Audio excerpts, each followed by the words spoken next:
सारी कौम को भी आज कहना चाहता हूं कि पाकिस्तानियों, आपने याद रखना है कि आपने किसी सूरत जालिम के सामने सर नहीं झुकाना। आपने अपनी आजादी के लिए ये जो खौफ का बुत है इसको तोड़ना है। ये जो पकड़ धकड़ तशद्दुद करना, रेंजर्स ले आए कि जी पुलिस नहीं तो रेंजर्स आ जाएं, क्या इससे मुल्क ठीक हो जाएगा? क्या इससे लोग डर जाएंगे? लोगों ने नहीं अब डरना। ये जितना आप ये जुल्म करेंगे, लोगों की नफरतें बढ़ेंगी। जो निकलता है, जो जिसको आप तशद्दुद करके जब वो निकलता है, उसके अंदर नफरत भरी होती है। मुझे तो पहली दफा पता चला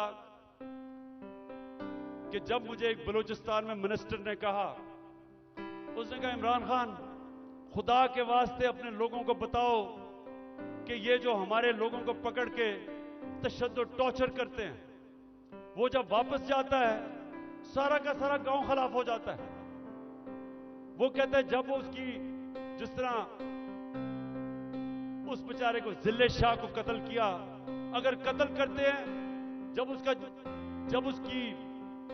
उसकी जो डेड बॉडी मिलती है, फिर सब के खिलाफ हो जाते हैं। ये तो कहता सारी कौम को खिलाफ कर रहे हो। कभी ये भी तरीका है कि इंसानों को भेड़ बकरियों की तरह डंडे मार के लाइन में करो? इंसान ऐसे नहीं होते। इंसान को समझाना पड़ता है। दिल और दिमाग की जंग होती है। ये डंडे से कोई आज तक नहीं ठीक हुआ। और ये जो खौफ फैलाया हुआ है कि जी हम ये कर देंगे, हम आपको ये मार देंगे, हमने ये कर दिया, फिर से हमला होने लगा है।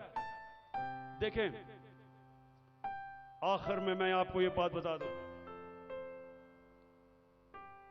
आज है 25 हो चुकी है। 25 मार्च को पाकिस्तान वर्ल्ड कप जीता था। मेरी जितनी सारी टीम थी, मेरी सारी टीम, और वो अभी सारे लोग क्रिकेट के ऊपर बातचीत करते हैं, कभी उनसे पूछें, सारी टीम दिल हार चुकी थी। सबका क्या था, हम इतना बुरा हमारा हालात थे, सबने कहा कि हम नहीं जीत सकते। अभी भी किसी टीम वालों से पूछ लें, एक आदमी था जो कहता था अभी हम जीतेंगे, और वो आपके सामने खड़ा है।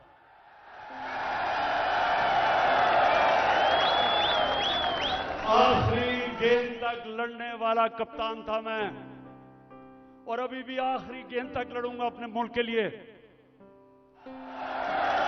मुझे किसी का खौफ है। अल्लाह कुरान में कहता है जो लोग ईमान ले आए, अल्लाह उनके खौफ दूर कर देता है, खौफ से आजाद हूं। मैं सिर्फ अपनी कौम को तैयार कर रहा हूं कि जो अब आगे हमारे सामने चैलेंज है, वो जिस तरह अभी तक पाकिस्तान चल रहा था, इस तरह हम चैलेंज नहीं जीत सकते। अब जो हम चैलेंज जीतेंगे, जब पाकिस्तान एक कौम बन जाएगी, हम एक कौम बन के इस मुल्क को निकाल लेंगे इस दलदल से। जर्मनी और जापान तबाह हो गए थे सेकेंड वर्ल्ड वॉर में, दूसरी जंग अजीम में तबाह थे दोनों मुल्क, क्योंकि वो कौम थी। दोनों 10-10 साल में खड़े होकर अजीम पावर्स बन गए।